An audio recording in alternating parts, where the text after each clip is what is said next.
প্যাকেটটি যদি ঘড়ি বা অন্য কিছু প্যাকেট বলে মনে করে থাকেন তাহলে কিন্তু ভুল হবে। চলুন একসাথে বলি। হাতে কি বলো দেখি, কি কি চকলেট মিষ্টি দুধ।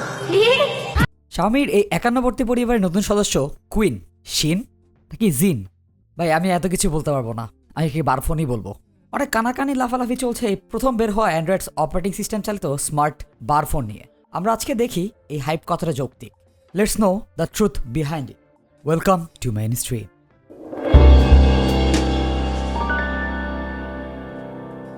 আজকের ভিডিওটি sponsor gadget monkey BD. Recently gadget monkey BD Bashundhara city level 6 block D shop number 113-তে শিফট করেছে। সকল মোবাইল এবং গ্যাজেট সুলভে পেতে তাদের শপ থেকে ঘুরে আসুন। তাদের ওয়েবসাইট, ফেসবুক পেজ এবং ফেসবুক গ্রুপের লিঙ্ক আমাদের ডেসক্রিপশনে পেয়ে যাবেন। মেইন স্ট্রিমের সকল সাবস্ক্রাইবারদের জন্য তারা রেখেছে স্পেশাল ডিসকাউন্ট অথবা গিফট। ফোনের বক্সের সাইজ দেখে যে কেউ ঘাবড়ে যেতেই পারেন। প্রথম দেখাতে বিশেষ করতে অবশ্যই কষ্ট হবে যে এত ছোট বক্সে কিভাবে ফোন থাকতে পারে। তবে অবাক হওয়ার অনেক কিছুই বাকি। বক্সে থাকছে কিছু পেপারস, সিম এবং type C cable. Type C দেখে যদি অনেক খুশি হয়ে যান এবং চিন্তা করতে পারেন এতে ফাস্ট চার্জিং সাপোর্ট আছে, কিন্তু অবাক হয়ে লক্ষ্য করবেন এতে কোনো অ্যাডাপ্টার দেয়নি শাওমি। স্বামী বিদেশ ভাই, স্বামী বিদেশ। যাই হোক, ফোনটা হাতে নেই। প্রথম দেখাতে অনেকটা নোকিয়ার বারফোন ভেবে যে কেউ ভুল করে ফেলতে পারেন। প্লাস্টিক বডি আর কিছুটা ম্যাট ফিল পাবেন। ফোনটা লম্বা, তবে 8.5 মিলিমিটারের ডিজাইনটি মোটামুটি স্লিমই বলা চলে। ফোনটিতে টাইপিং এবং স্ট্যান্ডার্ড অপারেশন চালানোর জন্য থাকছে T9 কিপ্যাড এবং 4-ওয়ে ন্যাভিগেশন বাটন। বাটন প্রেসিংয়ের ফিল মোটামুটি ভালো ছিল, তবে আমরা খুব একটা স্যাটিসফাইড হই নাই, বিকজ উপরের ন্যাভিগেশন বাটনটি খুব একটা সহজে প্রেস করা যাচ্ছিল না। ডান সাইডে থাকে সিম ট্রে, যা হাইব্রিড সিস্টেম, সুতরাং আপনি একটি মাইক্রো এসডি কার্ড এবং একটি ন্যানো সিম কিংবা দুটি ন্যানো সিম ব্যবহার করতে পারবেন।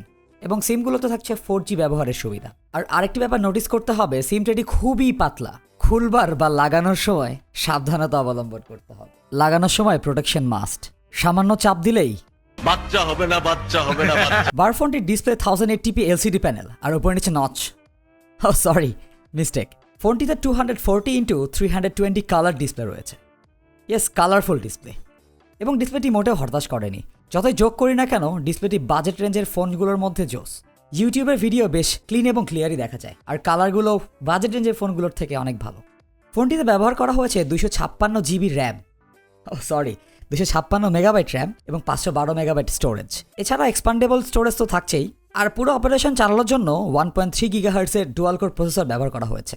এই স্পেকশিটে ফোনটিকে প্রায় উড়ায় নিয়ে যাওয়ার কথা থাকলেও তারা কথা দিয়ে কথা রাখেনি। ফার্স্ট অফ অল, কোনো সেকেন্ডারি অ্যাপ ব্যবহার করা যায় না। ইন্টারনেট ব্রাউজ করতে গেলে লো মেমোরি শো করে প্রায়ই, সুতরাং কোনো বেঞ্চমার্ক দিতে পারলাম না। তবে 1480 মিলিঅ্যাম্পের ব্যাটারিটিতে কথিত আছে 15 দিন পর্যন্ত সাপোর্ট পাওয়া যাবে, সুতরাং that should be a plus point. ফোনটিতে কোনো ল্যাগ ছাড়া স্ন্যাক এবং টেরিস গেমটি খেলেছি। আর উল্লেখ্য, এই দুটো গেম ছাড়া কোনো গেমই নেই ফোনটিতে। তবে ফোনটিতে মিউজিক প্লেয়ার, রেডিও এবং ফাইল ম্যানেজার আছে। মিউজিক প্লেয়ার থাকলেও এটিতে কোনো হেডফোন জ্যাক নেই, সুতরাং ব্লুটুথ দিয়ে ওয়্যারলেস ইয়ারফোন ইউজ করে আপনি গান শুনতে পারবেন। জোসনা 2018 ফ্যাক্ট। আর ফোনটির মার্কেটিং ক্যাম্পেইনে দেখেছিলাম এআই ট্রান্সলেটরের বেশ ইমফাসাইজ করতে, কিন্তু হতাশ হয়ে গেলাম এফওয়ার্ড ছাড়া আর কোনো কিছু রিকগনাইজ করতে পারেনি এই অ্যাপ্লিকেশনটি।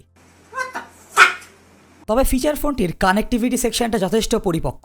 দুটি সিমেই থাকছে 4G ব্যবহারের সুবিধা। ফোনের নেটওয়ার্ক এবং কল কোয়ালিটি যথেষ্ট ভালোই ছিল। আশ্চর্যজনকভাবে সত্য, ফোনটিতে ওয়াইফাই সাপোর্ট ছিল। আর আরও অবাক করা ব্যাপার হচ্ছে ফোনটিতে রয়েছে টাইপ সি, যেখানে বাজারে 25-26 হাজার টাকার স্মার্টফোনেও টাইপ সি দেখা মেলে না, সেখানে এই ফোনটি অন্যান্য ফোনগুলোকে লজ্জাতেই ফেলে দিয়েছে। আর আমরা কি ব্লুটুথের কথা মেনশন করেছি আগে? ফোনটি টার্ন অন করেই বিশাল বড় প্যারা খেয়ে যায়, এবং সেটি হচ্ছে ল্যাঙ্গুয়েজ দেখে। পরে ট্রান্সলেটর ওপেন করে ক্যামেরা দিয়ে ছবি তুলে তুলে ল্যাঙ্গুয়েজ চেঞ্জ করতে হয়েছে। কিবোর্ডটা বেশ ট্যাকটাইল ছিল। এই রেঞ্জের ফোনগুলোর থেকে ভালো খারাপ কোনোটাই বলা যাবে না, বাট আমরা স্যাটিসফ্যাকশন একটু কমই পেয়েছি। কল কোয়ালিটি অন স্পট ছিল এবং রিংটোনও লাউড ছিল, সুতরাং এই ফোন ব্যবহারের যে সুযোগ সুবিধাগুলো সেগুলো ইনট্যাক্টই ছিল বলা চলে। কিন্তু এই পার্টিকুলার ফোনটি চাইনিজ মার্কেটের জন্য তৈরি। ফিচার ফোন হিসাবে অনেক ভালো ভালো ফিচার থাকলেও যে বেসিক অপারেশনের জন্য এই ফোনটি কেনা উচিত তা বেশ চ্যালেঞ্জিং, যেমন মেসেজিংয়ের জন্য কিপ্যাড ইউজ এবং সেই সাথে চাইনিজ ল্যাঙ্গুয়েজের ঝামেলা। সুতরাং বলবো wait for the global version to come. আর এই চাইনিজ ভার্সন নিয়ে খুব বেশি হাইপ হওয়ার দরকার আছে বলে আমি মনে করি না, বাট গ্লোবাল ভার্সন আসলে যাদের একটি সেকেন্ডারি ডিভাইস খুব প্রয়োজন তারা এই ফোনটি অনায়াসেই কিনতে পারেন। থ্যাঙ্কস ফর ওয়াচিং, আর সাবস্ক্রাইব করতে ভুলে গেলে কিন্তু চলবে না।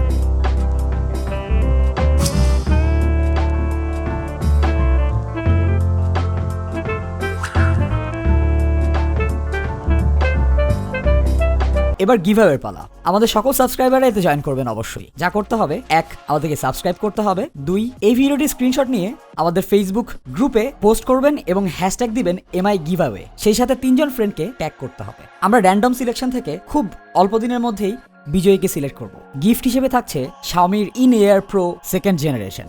সুতরাং সাবস্ক্রাইব করুন এবং আমাদের ফেসবুক গ্রুপে জয়েন করুন এবং আপনার ফ্রেন্ডদেরকেও অ্যাড করুন। বেস্ট অফ লাক সবাইকে।